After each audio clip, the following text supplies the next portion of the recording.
Each year, Microsoft Research hosts hundreds of influential speakers from around the world, including leading scientists, renowned experts in technology, book authors, and leading academics, and makes videos of these lectures freely available.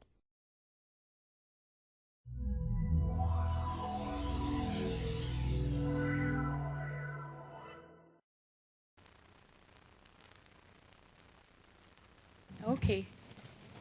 Today, Advait is visiting us from Columbia University, where he's doing a postdoc. His doctoral work was at University of Cambridge. Your thesis advisor is Anne Copestake, right? Who we've known over the years. We are thankful for Annie's remembering the intern tax. All interns must provide the group with chocolate, and she did that even after her internship. So thanks, Advait, for bringing that to us. Is it back taxes? Oh, she got back taxes. And so with Annie and with Kathy McEwen, Advait has been looking at information status and how we can use that to produce coherent generated text. And so that's what the topic of the talk is today. And thank you for coming. Thanks. Yeah, so the talk's on inferring information status for reference generation.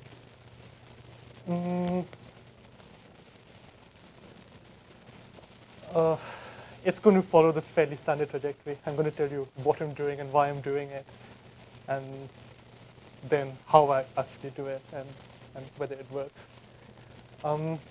So I'm at Columbia, and the application I'm using is that of summarization, multi-document summarization. So I'll start off talking about the task and the reference generation task within multi-document summarization. And I'll give an introduction on the theory of information status that I use in the next set of slides. So let's start off. Multi-document summarization, as defined in the Document Understanding Conference, is you get an input of 10 news reports on the same or closely related events. And you have to output a summary in 100 words, or last year to change it to 665 bytes for some reason. And assuming that an average news report's 500 words, this is fairly heavy data compression. It's 50 to 1. The Document Understanding Conference is the largest summarization evaluation effort. It's been held every year since 2001. It's got teams participating from across the world. And they hire retired intelligence people to manually go through the submitted summaries and score them. Last year, they experimented with an automatic evaluation scheme, but traditionally, the evaluation has been done by hand. And the state of the art today is that on the content evaluation, the top summarizers now approach human quality. In fact, they beat bad human summarizers. But on the quality scores, there's a lot left to be desired. The quality questions can be split into two. There's things to do with conjunctive cohesion. Do the sentences fit together? Like, do they relate a story, or is it just information put in together in no sensible order, and that kind of stuff? Things that you might model with rhetorical relations or some model of conjunctive cohesion. And with referential cohesion, the questions are, is there too much information in a reference? Is there too little information to identify the reference? And is there repeated information in references? And that kind of stuff. And machine-generated summaries still do really badly on these questions. So it looks like quality is something we should be focusing on. The way I see this task is you've got 100 words, and you have to describe the important events in those 10 news reports. And you also have to describe all the people who take part in those events. And there's an obvious trade-off here. If you don't describe the people and the reader can't work out who the person is, then you end up with something incoherent. But if you have too much description, then you're using up words, and you can't really narrate the news anymore. And the theoretical question here is, what's the ideal level of description? What's the minimum amount of description you can get away with so you can maximize the amount of news you report? And that's what I'm going to be addressing in this talk. Something I wanted to say up front, the summary genre is different from the news genre in many respects. It's just completely different.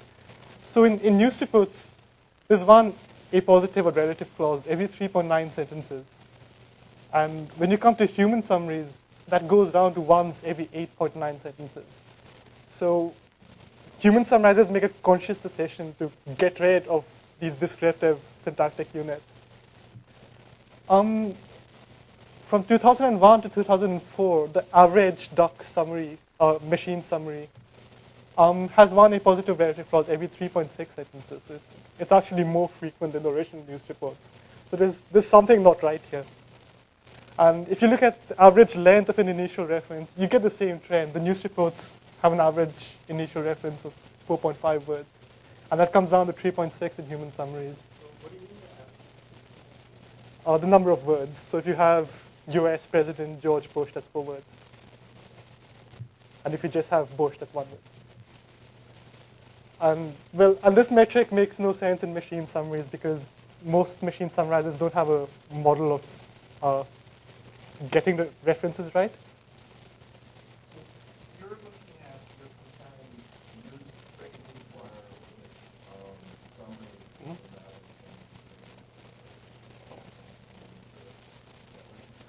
summary. The human so in document understanding conference framework, you get 10 news reports and you get 4 human summaries of each document set. So you're saying you're comparing. Yeah. There is another collection to use, much larger. Mm-hmm. It turns out that most newswires, all details and so on, will run summary for fairly high description. Mm-hmm. So the AP news will run top stories and Washington. Now, those sentences I believe in summary are usually exactly verbatim. Mm-hmm. I would be interested in whether these, is there human editing? It sounds like a different task. I mean, if you're summarizing the news over a year, it's obviously not going to be a coherent list. For example, they don't try to cover all the stories. Some is It's more highlights than summary. Mm-hmm. like, but I'm trying to say, I would be very interested in whether these are Yeah, well, I haven't seen the data. I can't answer the question. But if it's purely extractive,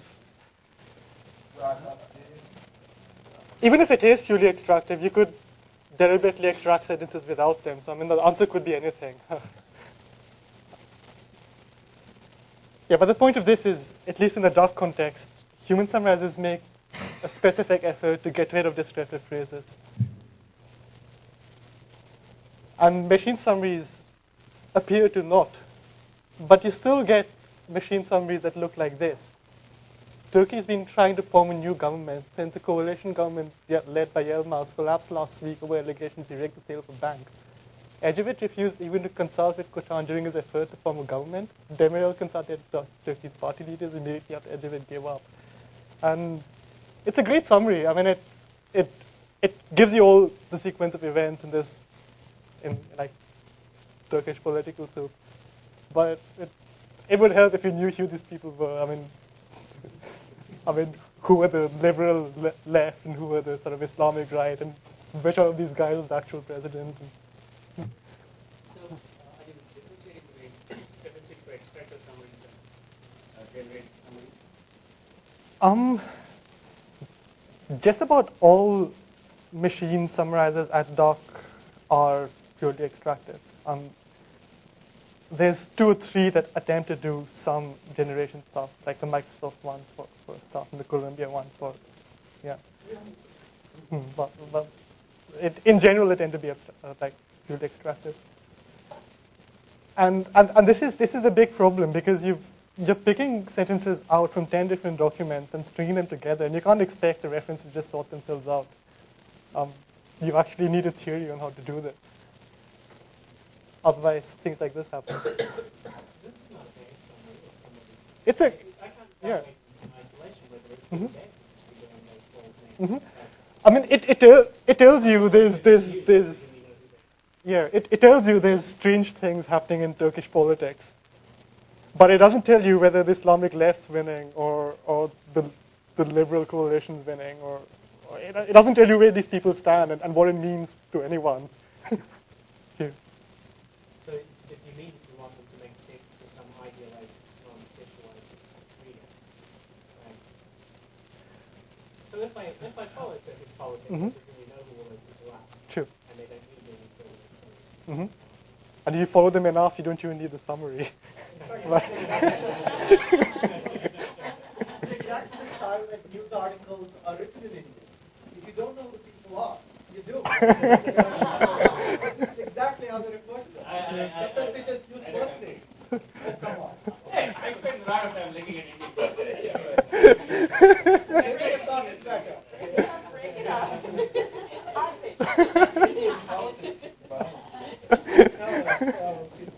Okay, next slide. So this is the theory of information starters. Consider these two sentences as the first two sentences in a discourse. Federal Reserve Chairman Alan Greenspan made an official statement today. Greenspan suggested that the Senate make the tax cut permanent.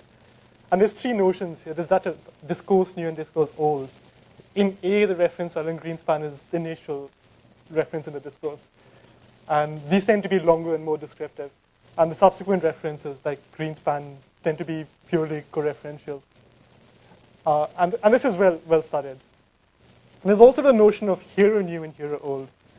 So if the speaker knew that the audience knew who Alan Greenspan is, they could get away without describing him in the initial reference. And they could just straight away say Greenspan in an official statement today. And there's also the issue of major or minor. So if someone's a minor character who no one's interested in and is important only because of the role, you can get away by not mentioning the name. You could just say Federal Reserve Chairman made an official statement today, or the Federal Reserve Chairman. And it's basically these three distinctions, discourse-new old, hero-new old, and major and minor, which determine how the reference actually comes out.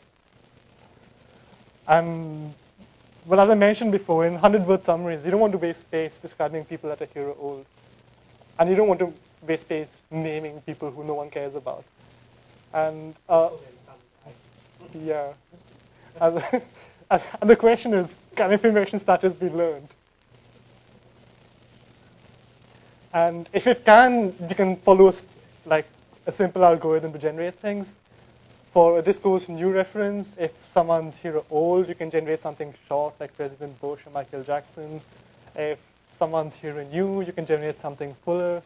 And if someone's a minor character, you can just use the role. And subsequent references tend to be shorter.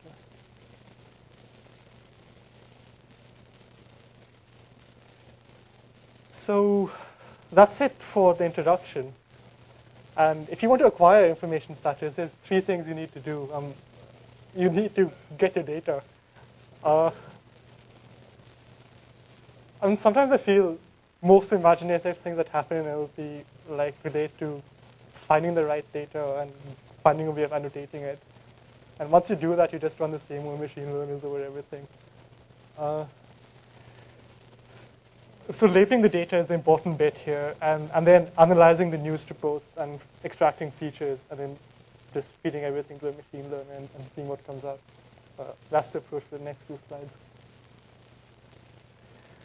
So the data we use is that from the Document Understanding Conference. We have 120 document sets with 10 news reports each, and manual summaries for each of them.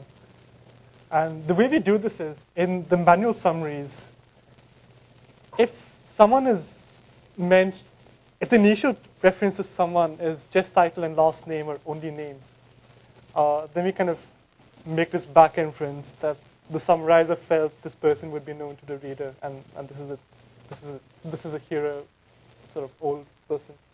And if there's a fuller reference in an initial reference, we label that as hero new. This is the clever bit, and it's not non-controversial, and I'll discuss this later after I give you the results from everything.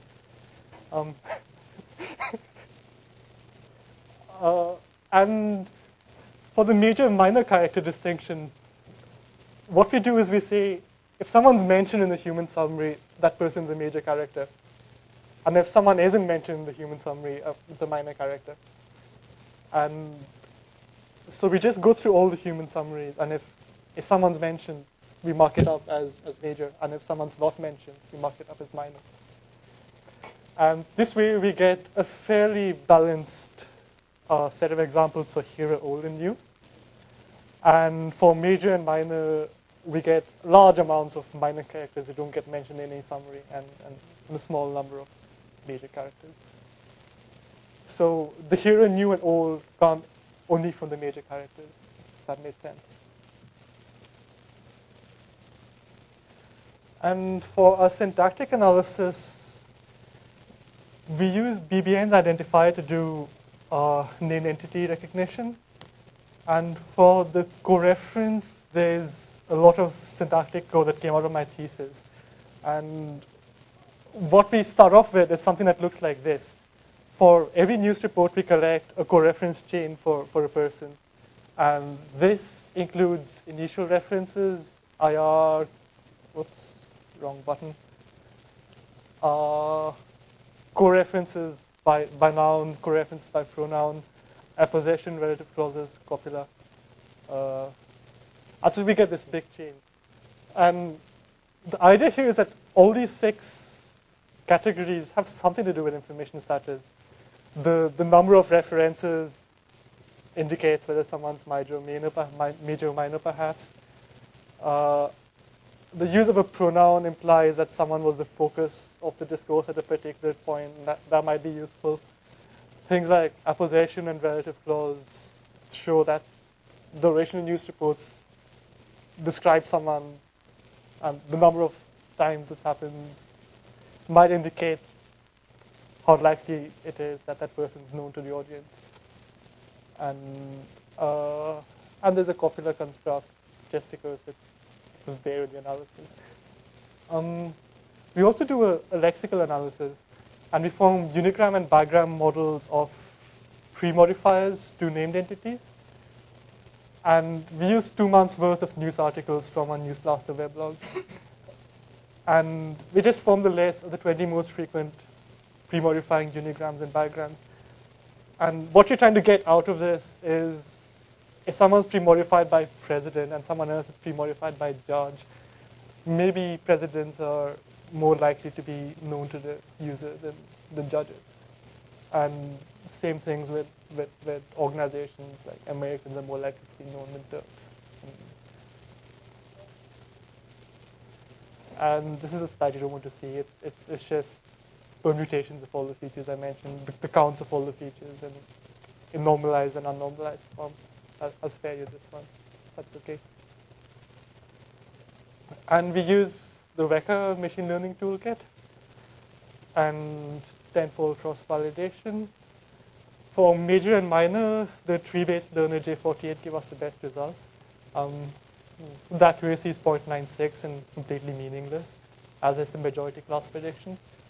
If you look at the data, very few people get mentioned in summaries. And what the majority class says is mention no one, which makes no sense in a summary.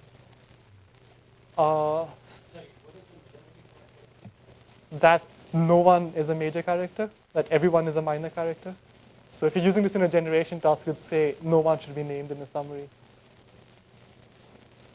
And that's fairly meaningless. And if you look at the precision recall results, precision is pretty good. The big problem here is, too many buttons on this thing, is the recall for major characters. So we looked at that in a bit more detail. So this is kind of saying that if Weka says someone is a major character, it pretty much is. The precision is 0.85. But But it's kind of missing half the major characters roughly because the recall's around half. And we were interested in seeing where this other half went, basically. And this comes down to human agreement. So there's 4 human summaries for each set of news reports. And there's some summaries, some document sets where only one summarizer mentions someone by name. There's some where 2 summarizers and some with 3 summarizers. And that's quite a nice table. When all the summarizers mention someone by name, we get 84% precision. Recall, sorry. When it's 3, it goes down to 79. When only half the human summarizers agree someone's a major character, it goes down to 57. And when only... Perhaps.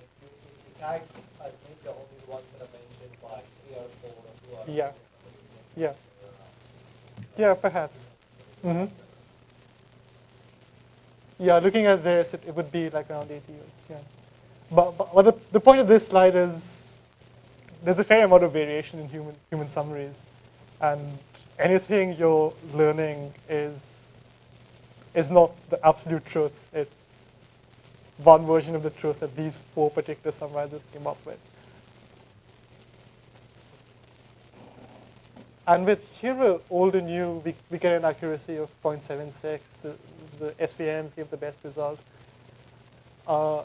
Precision and recall, I mean, it was a fairly even distribution with everything. And that's like 22% above the baseline. And so the obvious question is this good enough? And to do that, we actually have to do the generation.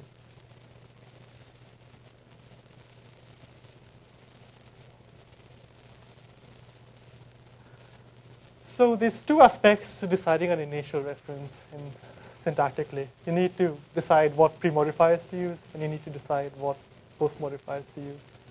By post-modifiers, I mean appositives and relative clauses. And by pre-modifiers, I mean nouns, adjectives, and the rest. When you look at duck human summaries, 72% of pre-modifying words are either role or title words, things like prime minister, physicist, doctor, or reference modifying adjectives like former that have to be included. And the duck summarizers tended to follow the journalistic convention of including the role in the first reference. So there's really nothing to learn here. If our aim is to reproduce decisions that ducks human summarizers make, that's easy, just include these words. But if you want greater compression, you can sort of postulate that the role or title can be omitted if someone's known to the hearer. For example, just saying Margaret Thatcher instead of former Prime Minister Margaret Thatcher.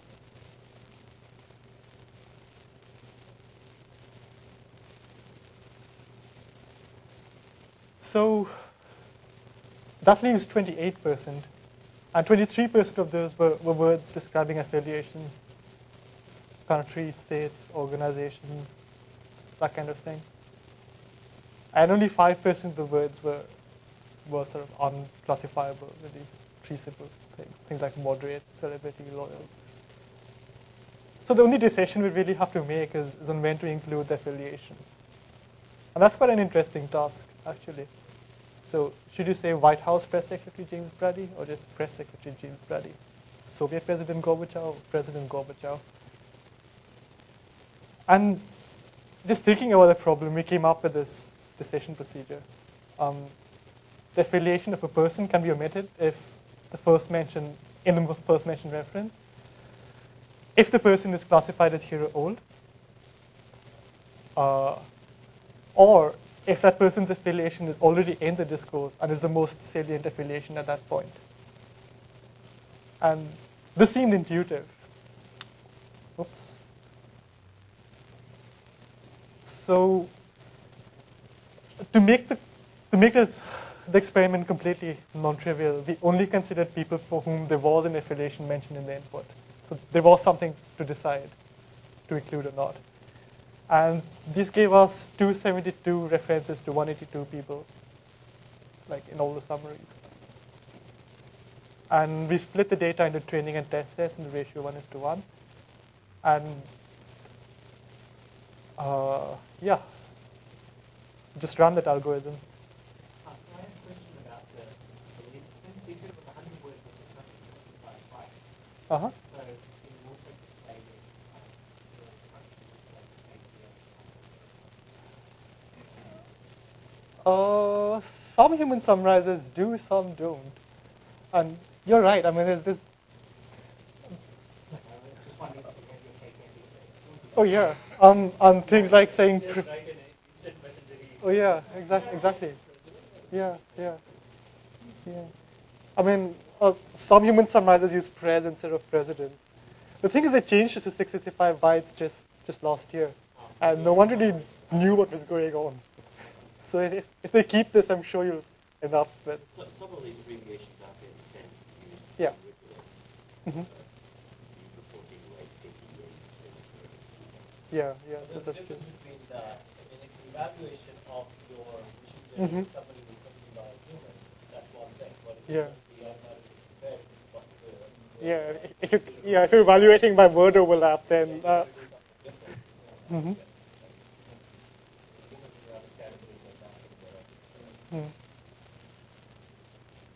And you could kind of argue that all this does influence readability anyway. I mean, too many abbreviations just drive you nuts.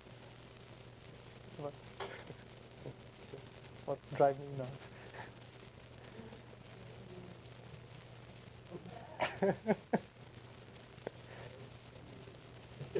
Yeah.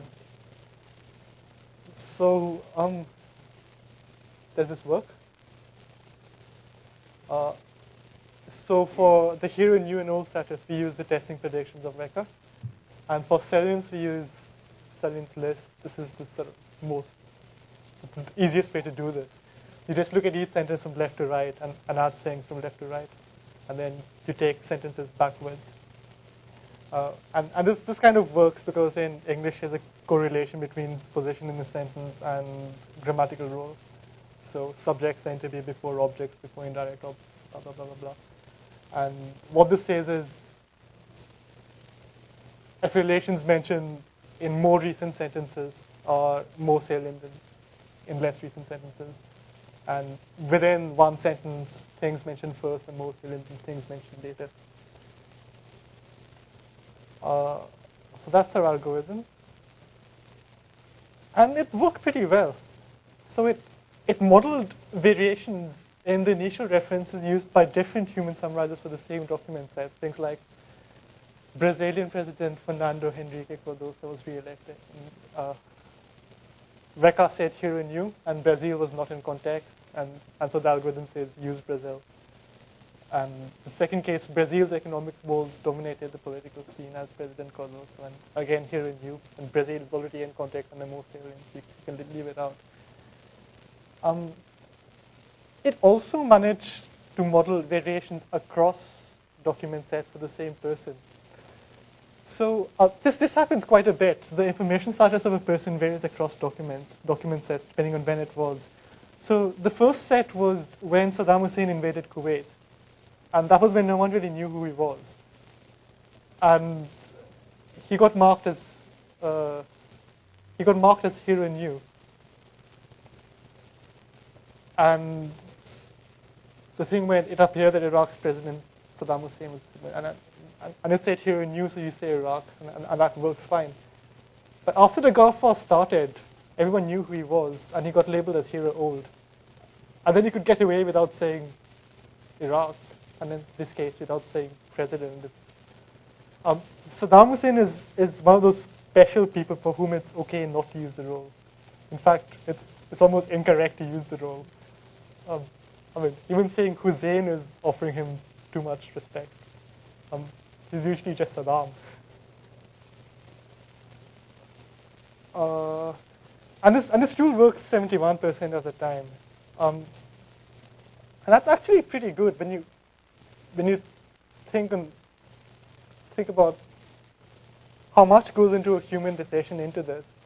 I mean, a human summarizer is making a judgment on whether some intended audience is likely to know someone. And our algorithm's agreeing with their judgment in 3 out of 4 cases and actually generating the same thing. So you're making these decisions by modifying the extract sentences, or Um, okay. So what we have is, so as I mentioned before, the only things that seem to get mentioned in a summary are affiliations and roles. And what we have is we have a list of automatically acquired templates for each role. Things that say, for example, ambassador can be country ambassador to city, country ambassador to country, country ambassador to organization, blah, blah, blah, blah, blah. And these we've got from the Reuters news corpus automatically. And yeah, so we just identify the organizations and affiliations, and we organize the role, and we just generate using templates we've acquired automatically. Oh, the sentences are extracted, but there's a rewrite module that takes the references and rewrites them. So, for example, in the example 2, you probably didn't have to modify, right? Because if it's an extracted sentence, there's no extracted sentence is going to say Brazil is dominating the True. True. Brazilian president. True. But Brazil could still, these are examples chosen to fit on the slide, but Brazil could still have been in the previous sentence. This case is where the whole, this entire set was about Brazil. And even if Brazil wasn't mentioned explicitly, it was just the whole thing was about Brazil. So when you say the accuracy of 71%, you start with kind of a conceptual representation of this person, and then you Oh, this accuracy is, what I mean, are you measuring change from the original sentence? no. Or are you We're just taking,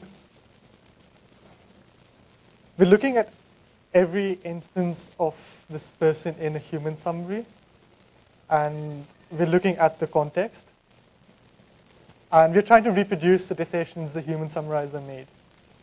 So you keep, so when you, So- the input to the reference rewrite component, it starts with Cardoso. And then it chooses whether to say. Yeah, exactly. Cardoso, Yeah, Brazilian exactly. president. Exactly. It makes a decision on when to include national organization. You're not getting anything for free based on the original. No, because the original sentence been lifted out of context and put into an entirely new context. So it's debatable whether what you're getting for free is actually any use. So you don't use the representation in that sentence as any of the features. No. This isn't a sentence in the machine summarizer. This is a sentence in a human summary. Sure. But So- if the form that's been used in that sentence is one of the features to the learner, then the major decision the learner is going to make is leave it alone or modify it. Then only if You mean modify use it- a feature extracted from a human summary? That's not data we're supposed to have. You can use that to label the data, but all the features have to be extracted from the news reports.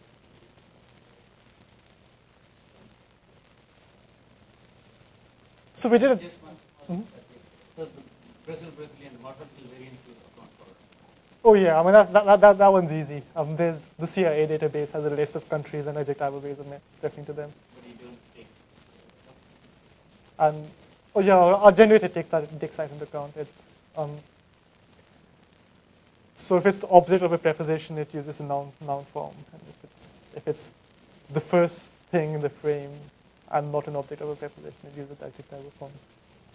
And these are fairly easy generation decisions. So we did an error analysis, and we came up with a new rule. It's just a slight modification. And the modification is, if the person is hero old, but there is another affiliation that's more salient than theirs, then we include the affiliation. So the early rule said, if someone's hero old, end of story, don't mention. But now we're saying, even if someone's hero old, you can mention the affiliation if some other affiliation is more salient than their own at that point in the discourse. And this just came from an error analysis where a lot of the errors seem to come from this kind of thing. And This new rule pushed it up to 78%. So we're quite happy with that. And then we went to the testing data. So the baselines here are the majority class baseline, which says never include affiliation. That gives you 56%. The information status baseline, which says if it's here old, leave it out. If it's here new, put it in. That gives you 58%. That's roughly the same as baseline. The pure salience baseline, which says if that affiliation is in context and is the most salient, leave it out. Otherwise, put it in. That gives you 65. And the original rule gave us 79, and our new revised better rule gave us 75. So it looks like we're getting like 3 out of 4 right. And the ones that we get wrong are difficult to categorize. There's many instances where 2 different human summarizers make different decisions for the same person in exactly the same context. And you just have to assume that they'd form different models of the reader for that particular person. And there's some cases where we've obviously got the wrong classification as of pure old and new. But we're quite happy with this. I mean, 3 out of 4 in reproducing human judgment or reference generation. That's quite good. Well, the next question is deciding post-modification. There were 151 out of the 258 characters for which there was at least one post-modification in the input report. So assuming that post-modification is done extractively, there was something to pick from here. And I mean, this was interesting data because the human summarizers don't agree very much. In more than half the examples, they agree not to post-modify. So this is the good bit. There's some cases where all of them decide, yeah, there's no point post-modifying this person. But it's less than 5% where they all agree to post-modify. So this, around half the examples, it should be clear intuitively that there's no post-modification required. And the other half is messy because humans don't agree either. And I guess that's to be expected. So you include things like agents and body active. Yeah, it's a purely syntactic construct. Anything that's apposition or relative clause after the name. So is there anything I can, I'm just wondering if distinguishing between apposition against the Yep. Mm-hmm. All right, yeah, I feel like agents to be, for the most part, I think it comes to Mm-hmm. Yeah, I mean, there's. So what tends to happen is when you have a kind of long role and a long organization, and you put everything as a pre-modification, you end up with a fairly long list of nouns. And different humans make different judgments on when this tends to not look nice anymore. And well, the obvious rewrite to do is you take it out of the front and put it at the back with a comma. And different people have different thresholds for not liking this kind of thing.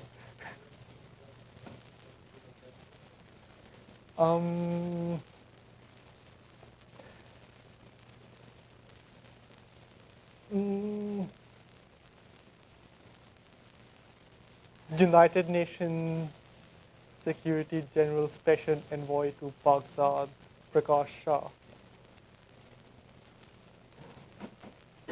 which some humans are happy with, and some prefer to say Prakash Shah, United Nations Security General Special Envoy to Baghdad.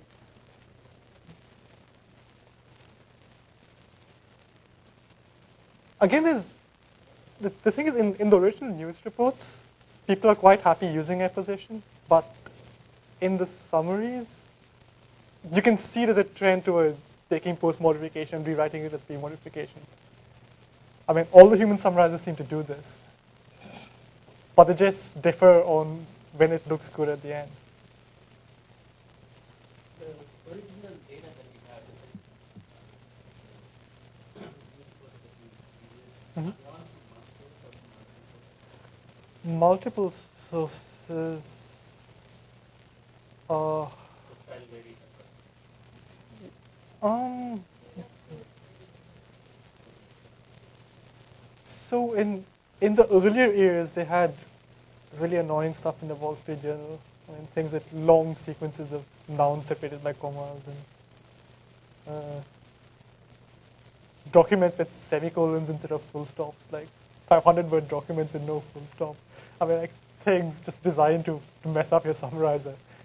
And I think at some point they realized that the aim of this conference is to see how good people are at summarizing, not how good they are at dealing with new data formats. And it's got a lot more standardized now. I think most of the news comes from the New York Times or AFP. Is that correct? Maybe, yeah.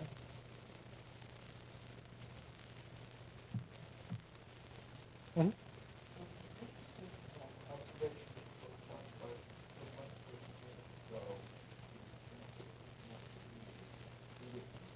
Mm-hmm.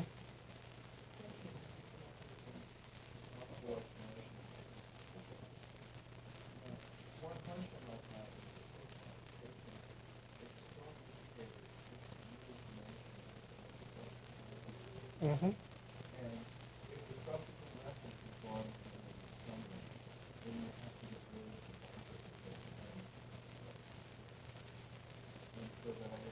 Yeah.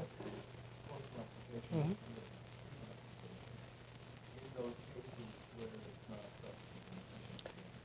So when it's, there is something else that happens when you have the name first, it suggests that the person is important, and by the way, this is his role. But when you have the role first, and you don't know the person, you kind of assume that it's a role that's important, and not, and by the way, this is his name. So I mean, there's various issues here. But all these, like a lot of news articles, what's the rule that always puts the age after the person's name? Yeah, and so then you're just going to drop that in every summary. But I think a lot of the age is also Put that in regular articles. Yeah. Mm-hmm. Yeah, this is the big thing that's.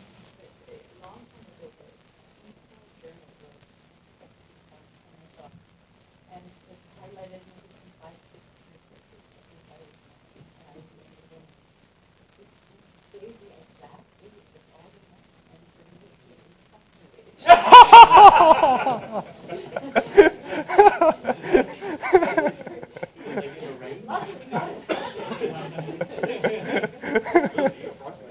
How do you? it was early 30s. Yeah. So there could be a bunch of mechanisms Mm-hmm. that you use to try to get at what's necessary. Your explanation about changing emphasis Mm-hmm. strikes me as a bit odd. Why would the summary try to change emphasis? Whereas I Yeah. believe some of Mm-hmm. these other explanations, either that it's a routine practice that's not necessary, or My personal gut feeling is the human summarizers don't care about the emphasis. They just want to shorten it. If you would summarize the creating these documents, I'm not actually we probably don't have editors. Yeah. And I mean, perhaps it's down to not having enough guidelines. I mean, what you're told is you're writing a summary, your intended readership is an adult American who reads a mainstream newspaper like the New York Times or the Washington Post. So that's what I keep Mm-hmm. Mm-hmm. Yeah.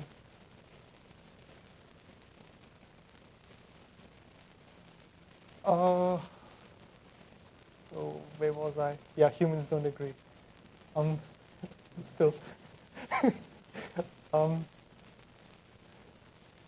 What I was getting at was there should be some cases where it's obvious that there's no post-modification required because all humans agreed. And that's an easy one, the hero-old examples. And this works really well. I mean, none of the hero-old examples have post-modification. Or, I mean, none of the ones that are predicted hero-old. And the other cases are messy. And just looking at the data, I mean, we couldn't come up with any rules. I mean, some of it depends, as I said, on stylistic things. When the pre-modification gets too long, it gets post-modified. But sometimes, especially with relative clauses, it depends on the rest of the document set. As in, it's a kind of lexical link from the reference to the news. And depending on the context in which the reference is used in the summary, you might use something different or not use anything at all. And I mean, the framework we had here kind of seemed too basic to model things like that. But it still works. So there's 151 examples where there was at least one post-modification in the input. Fairly even, 66 positive, 85 negative, because we're kind of generous with how we define a positive example. So we label something as positive, at least one human summary post-modifies the person. So what we're learning here is when is it acceptable to post-modify, not when should you post-modify in some sense.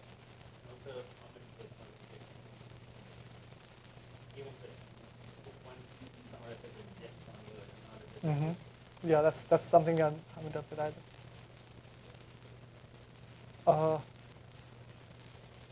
Yeah, so that's it.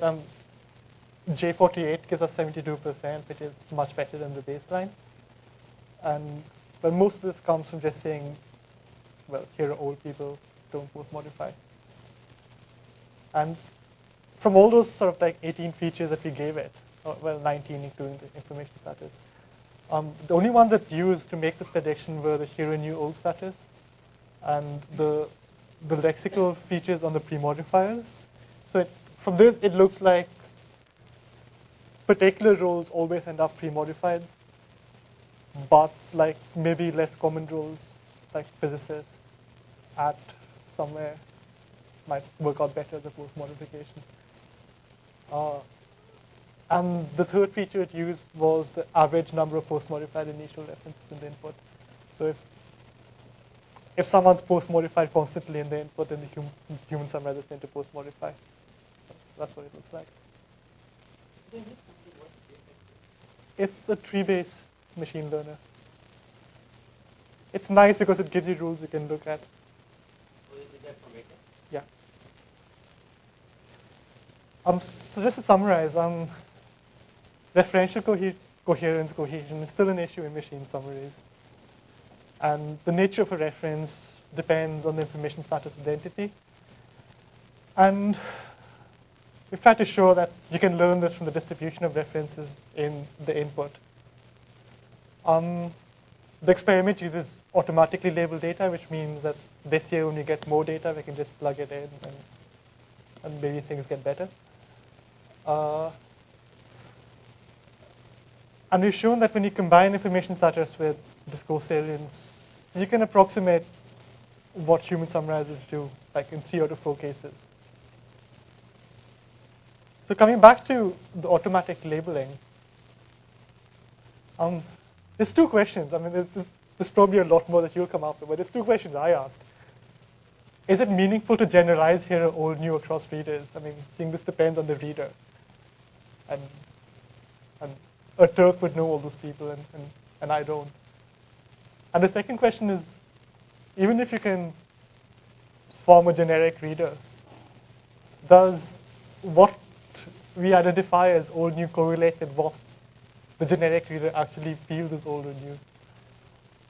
Well, those are the two questions I asked, and we gave 4 American grad students a questionnaire with the list of names of people in the summaries. And we asked them to write down the affiliation and role for each of these persons. And we considered a person here old to a subject if they got both right, basically. So there were 258 names, and surprisingly good agreement. 87%. Exactly. Yeah. Kappa of 0.74.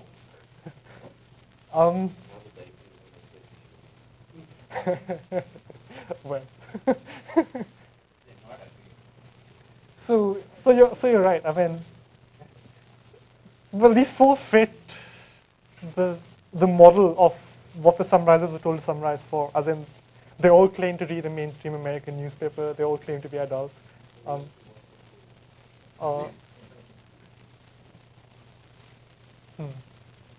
Chocolate, nothing else. always works. So that answers one question. I mean, at least if you're interested in grad students, to know why you should be, they have no money. Well, this works. You can form one model of the user. So the next question is their model the same as the model we acquired? So we compared their judgments with Wacker's judgments. And so we used the majority class, as in so the way we did this was we looked at the 4 human judgments, and if 2 or more humans didn't know someone, we said, okay, here and you. And then we looked at Wacker's judgment. And this gives you 74% with a kappa of 0.48. And when you look at the best human judgment, you mark it as right if any human makes the same decision. It goes up to 1.6 kappa. And you really can't expect more than this, because we asked these guys in 2005 to make judgments from dark news reports from like the 80s and 90s. And what we're automatically acquiring is from those news reports. So it's a set of those people at that time. And there's loads of people who weren't known then and are now known now, or who were known then and have since faded completely. Like, one of the summaries referred to Osama bin Laden as Saudi businessman now living in Afghanistan.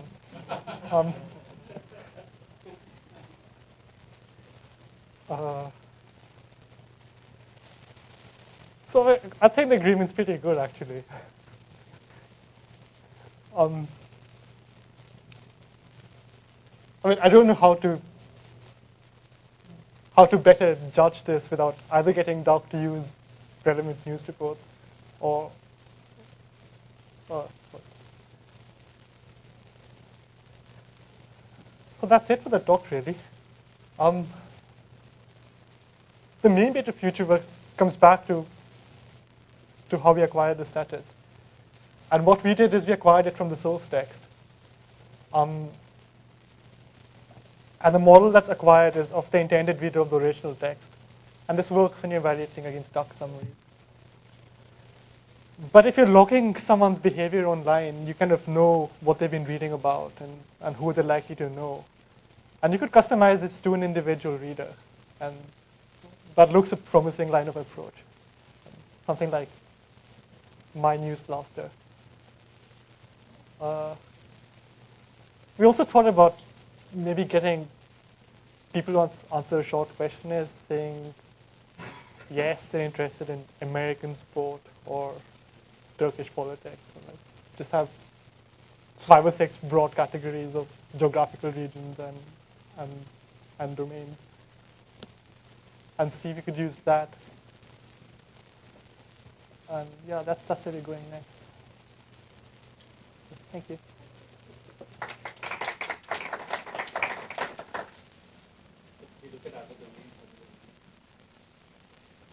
No.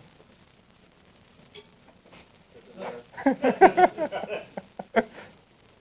that's sort of a little bit of a broader question. In terms of descriptivity or broader Columbia summarization and things like that. I know you guys have basically been winning Duck for several years now.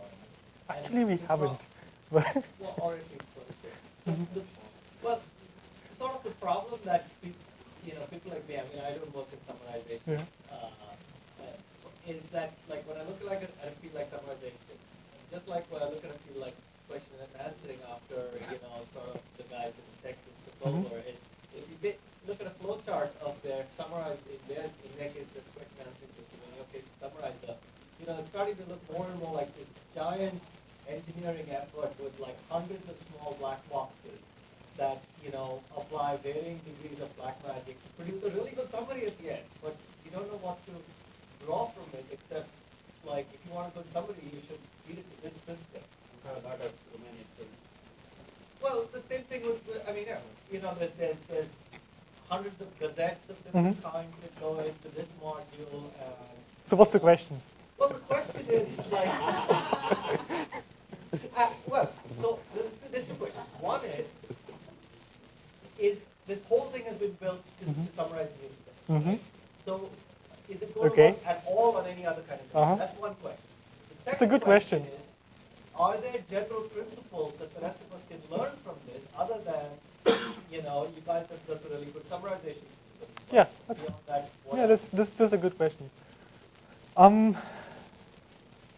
In the multi-document framework, it's hard to think of a cluster of anything else, really, to summarize. But the multi-document framework came about in news because it's so hard to beat the baseline for single document summarization. True. But in other domains, Are you saying what domain should we be looking at? So, Research, for instance, I don't want to look at query things. If I'm looking for a problem I have to solve some, I have a bug in my machine, I get a problem report, I need help to solve it. I don't want to look at 40 different things. I want to see if I can synthesize something from a bunch of documents. Question is with synthesizing multiple documents, Looking at each one of them. well, the human summary would say, if a human summarizing would say, well, there seems a lot of evidence that you might have this problem, but on the other hand, you might have this problem, or possibly this problem, and it gives me an ordering of the problem. Yeah, exactly. So to answer your question, what would I want when I create a concept? One big example, I want to know what time. what's? What part? What time? That is, what time is likely to be mentioned from any document, and what's not is likely to be mentioned. Actually, this comes back to another thing. Yeah, exactly what's hot and what's not.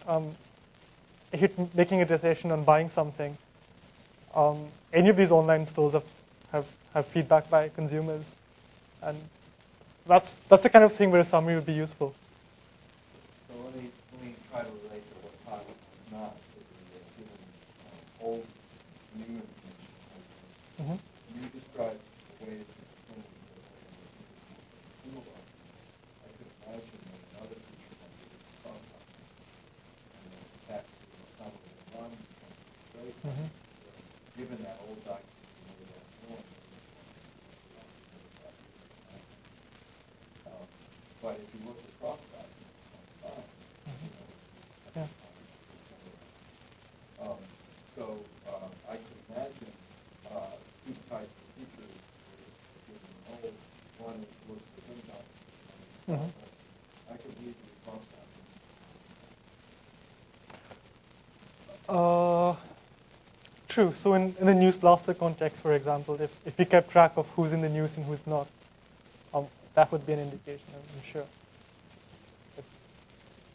Because people tend to do this. They come from obscurity, gain their 2 weeks of fame, and then vanish. And One of the things that doing with a single document gives you is that if you turn around, you have to looking at that's some classification of documents themselves. What the author of that document thought Mm-hmm. thinking. How a person is described depends on who the audience is. In the mainstream press, Mm-hmm. references to Linus Torvalds would always include inventor of the Linux operating system. In the sort of IT press, Mm-hmm. he's usually just Linus Torvalds. Mm-hmm. On Slashdot, he's just Mm-hmm. Linus. Yeah. Mm-hmm. The second half of the question, what is that? Yeah. So there's two questions there. The first question is porting a summarizer from one domain to another. And can you just use the same summarizer for everything?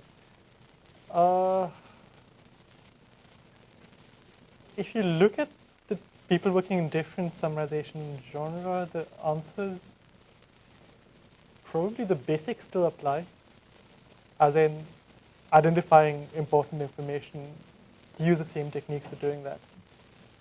But in other genre, where the input documents have a particular structure, you need to do more. You need to do more at the discourse level. Things like summarizing email threads, where you have the structure of this is a reply to this, a reply to that. You've got to make use of that additional structure. Things like legal documents, which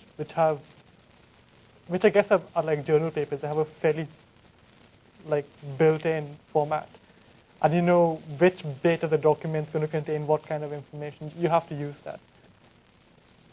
So, as far as selecting important information goes, I guess the techniques are roughly the same, but you need to augment them with things specific to domains. Coming to this talk, which is about generating references, in some sense, it's relevant to people outside summarization as well, because in this context, we determine information such as using at input documents to a summarizer system, but assuming we could get that classification from somewhere else, this could be ported to anything with people at the moment, but there's I think, for example, that this method is very interesting for single document summarization, where you are logging because then you're actually creating a discourse. I think kind of leading up towards the update summary. mm-hmm. Then you can go to the document.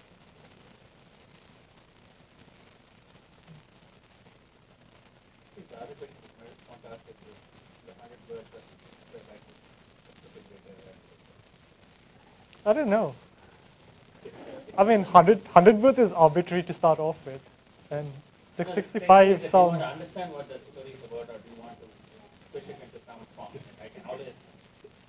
Well, the idea of a limit is to create a level playing field for all summarizers, because the more you compress, the harder it gets. If you're allowed 400 words, I think most summarizers would get most of the important information in.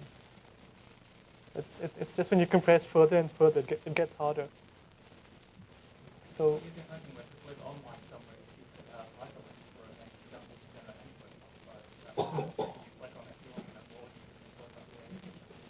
Yeah.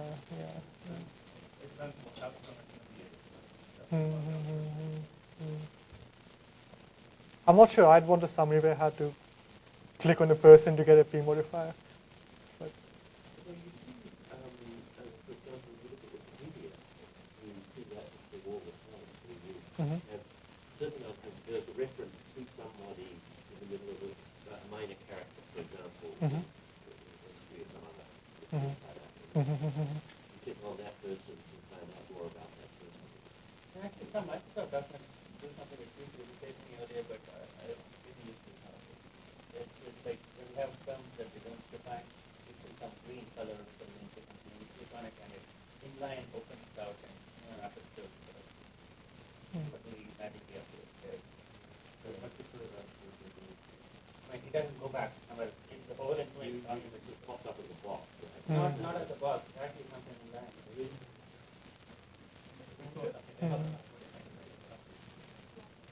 But also, there are some areas like limited screen real estate where the numbers are getting right. So, and then so the developers are curious about Yeah. I mean, to make it fit on a cell phone screen. so from a kind of real world perspective, the character thing seems to make more sense. I mean, if you were printed media, you'd be doing this in column inches, Yeah. and not words, not characters. So, there's a distinction between the type of summary where that somebody could get everything you need to know. You don't have to bother to go and read the articles. And the type of summary that basically tells you, okay, gives you enough information to know that you're interested in the topic and you want to go and read the article. Does Duck make this distinction or No. say what kind of summary that? That's the thing. Doc isn't really sure why they're evaluating summaries at all. It's. Oh, I'm on camera. I should shut up for a bit. But like Google summaries are intended, Google's little two-line thing are intended to tell you whether you should click on that link. But that's different from, this is everything I need to know, or at least all the important stuff about these Yeah. articles of this event, and I Yeah. don't have to read the I mean, it's a big question. So you can have summaries that are indicative, as in someone reads a summary and decides whether they want to read the original text or not. And you could argue that a list of keywords is enough for this purpose. Why generate a coherent summary? I think that the summarizers intend to Yeah. they're intended to be read. Yeah. But they don't know who by. It's unclear what they're going to use this year. Yeah. The discussions last summer, that they might be heading in the direction. Because where Duck comes from, the model of the client is always the military information analyst. And they're going to want an indicative summary, as far as I can tell. I mean, there's no way they can just read a summary and decide, oh, I have all the information here, I'm not going to read the original text. I think the question is, why spend all this effort generating a coherent summary? Just get them a list of 5 keywords. And bomb terrorist Osama, they're there. I mean, in the real world, people tend to want to read the front page Yeah. of the summarizers and not click on the news items. If you compare what people read versus what people feel they're informed on, it's a completely different type of information. People click on the salacious experience and they feel informed by reading about bombs and whatnot. They don't, relatively speaking, they don't click on the front page story. Yeah. So, Yeah. So if I look at how I.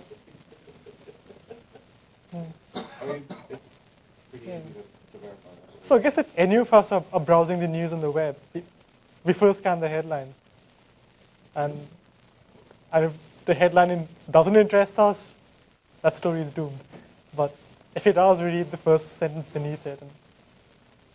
Yeah, right. So, Do you have data from news blast as to how many people click into the original articles versus are reading? I'm sure we do, somewhere. News blast data comes Yeah.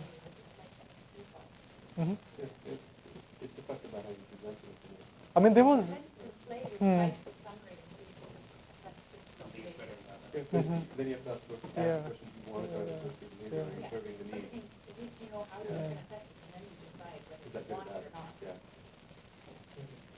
I mean, there's a whole wealth of information in News Blaster that if someone has the patience to dig in and extract,